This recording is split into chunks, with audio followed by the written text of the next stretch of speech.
Welcome to Jazz Time. JazzTime.com is an online store that buys, sells, trades authentic luxury watches. We make these videos so our customers can easily choose the best watch for themselves in the comfort of their own home. If you like this watch and would like to purchase it at the lowest price anywhere online, click on the link in the description below to buy it at JazzTime.com. Today, I'm going to be reviewing the Rolex Cosmograph Daytona in Ever Rose, aka Rose Gold, reference 126505 with a Sundust dial. I'm going to talk to you a little bit about the history, then talk to you about where this watch stands in the lineup of other similar watches in similar Daytonas, then talk to you about the case style bracelet movement, finally try it on and give you my thoughts. So let's start with the history. The Daytona has been Rolex's premier professional line for many years, and it came out more than 50 years ago, and it's named after the legendary Daytona race in America. Now you might wonder, why are the Swiss naming their watch after a race in America and not something in Europe such as Le Mans or from Formula One? Well, they decided that since America at the time, and still is, their biggest market, they thought that they would make it called Daytona as opposed to Le Mans, which many people in USA did not even know what Le Mans is. So the name Daytona stuck. And since this watch is a chronograph which checks elapsed time, which just means amount of time that it takes for a car to finish the laps or whatever it is, elapsed time, then it naturally would be used for something like racing. And it actually also even has what's called a tachymetric scale right here. It's actually in kilometers per hour. I think it's in kilometers hour. I'm not really sure because I don't really know how to use it exactly if it passes more than 1 minute. But it says it in the manual, so you can figure out how to use the bezel. And it's supposed to calculate the speed.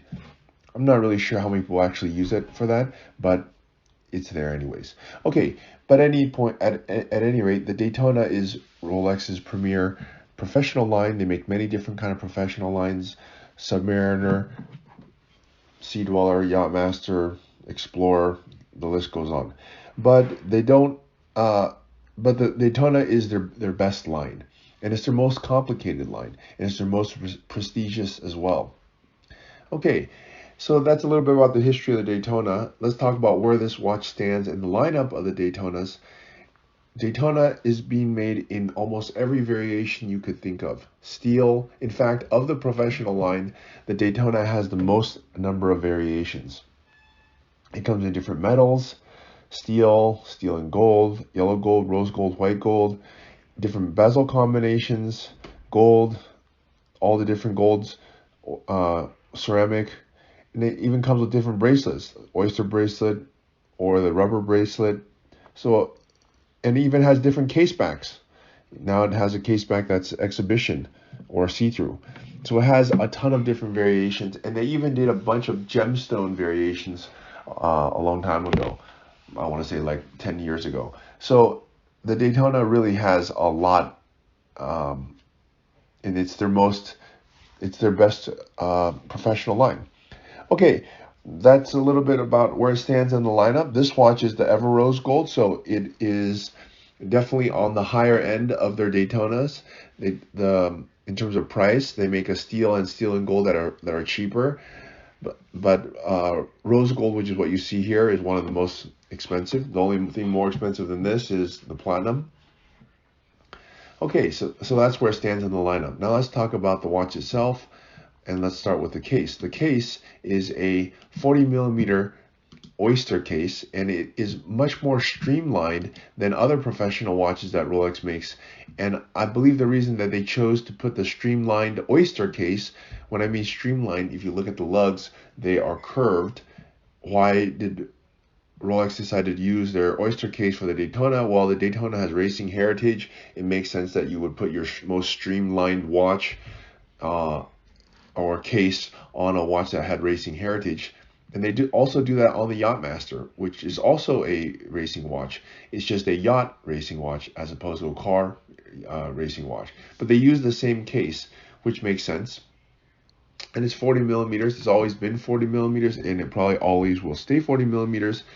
Rolex makes their other sports watches in many different sizes, but the Daytona, I believe, will stay at this compact 40 millimeter size. Some people think it's too small, but when you see it on my wrist, which I have a medium sized wrist, you'll see it's not too small at all. Okay, that's the case. 40 millimeters, thumb to index finger, 8 o'clock to 2 o'clock position, longest distance across the bezel. Okay, and let's move on to the bezel. Now the bezel is also unchanged from the previous generation. It's just simply rose gold. Now they have changed the bezel throughout the years. They used to not have this little triangle at the 12 o'clock position, and they used to have a slightly different tachymetric scale. But for the last 10 years, the bezel has looked like it has here. They don't make a ceramic bezel with this rose gold combination. For that, you have to buy it on a rubber strap, but it looks great like this. Okay, so that's the bezel. Now let's move on to the dial. The dial has changed from the previous generation, and Rolex, I want to say, kind of has had some issues making the Sundust, which is what you see here. Sundust, I guess, is kind of another word for rose or pink. They've kind of had some issues with this rose gold or Sundust. And why do I say that? Well, I believe that what you're looking at here, which is Sundust, is the final evolution and the best iteration of this dial. Why do I say that? Well, if you look at previous generations, they made a pink dial, a straight up pink dial, around 10 years ago. It looked just like this. It looked very similar, but it just, the color was no good. It just looked pink, and it had these really funny black hour markers. I don't know why they did that, but it didn't look good. And also the second hand was all in black, and also it didn't look good, and it didn't sell well either. So they figured that out. They figured that that was no good. So what did they do? Well, they changed it. They changed it to a Sundust. Okay, and when they changed it to Sundust, it started to look a little bit better, but it still didn't look as good as this. What was not good about it? Well, the newer version, which is what you see here, the hour markers are skinnier and longer, and the subdials are also skinnier. They're the same size, but the ring that goes around them, you see this little ring, these hour markers or these hash marks, they're a little bit skinnier. Before they look fatter, and they did not look very refined when they were fat. So now they look skinny and much more refined. So two things: the hour markers longer and skinnier before they were fatter and shorter, and the subdials are now have a thinner ring that goes around them and makes the watch look, again, more streamlined. And in my opinion, it looks much better. And the Sundust is brighter. I believe that the Sundust is brighter. Just looking at it and also looking at old pictures. I don't have an old Sundust in front of me, but it does look nicer. Okay, so that is the dial, which is a big deal, which is another reason why you should go with the newer version as opposed to the older version. The Sundust dial is really nice. Okay, let's move on to the bracelet. The bracelet is unchanged from the previous model. It's still a Oyster bracelet. It's the only bracelet option that you have for the Daytona when it's all gold like this. If you choose it with a ceramic bezel, then it has a rubber bracelet. That's a different iteration of this. Okay, all right, but anyways, the Oyster bracelet is beautiful, and it's very sporty. They don't make it on Jubilee because Daytona is meant to be a sports watch, not a dress watch. And it has a folding Oyster lock safety clasp with a 5mm comfort extension. And all that means is that you don't have to use any tools to change the bracelet size. Very nice feature in this watch. Okay, now let's move on to the movement here. Now the movement actually is also changed from the previous generation. The movement is now a 4131 movement. It used to be a 4130. It has a nicer finish on it and has a longer power reserve. And it's all using new parts, and it's going to be the movement that's going to be in production probably for the next 10-15 years. So you can't really see it anyways, but it is fantastic. So just take my word for it. And it's a good movement. Okay, let's try this watch on and give you my thoughts. So I am 6 foot tall, 200 pounds. I have a 7.5-inch wrist. And as you can see, the watch looks very good on me. In fact, the Daytona is my favorite watch from Rolex. I was going to say professional watch, but it's actually even my favorite watch, even between the dress watches. Why? Because it's the most complicated. It's the most beautiful in my opinion. And it has all this stuff on the dial. It's very busy. I like that. I like watches that are really have a lot going on. I don't like them with just simple time and date. I think it's a little too simple.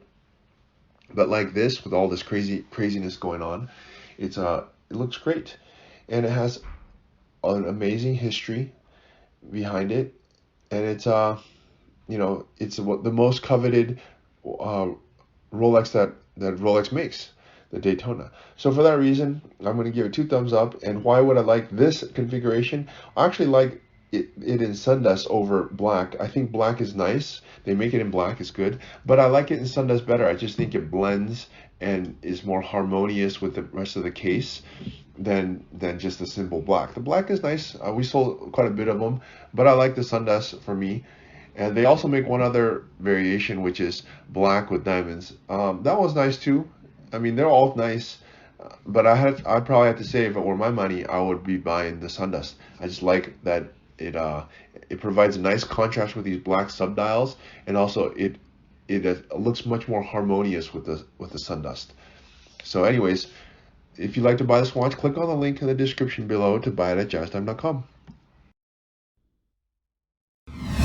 If you want to find out more about the watch you just saw in the video, you can just click below on Show More to see the full description. Then you can check the link next to model as seen in video, click on it, and you will get to the proper page where you can see all the details. If you're watching on a mobile phone, you have to click on the arrow down on the right hand side below the video to see the full description. If you like this video, please give us a thumbs up.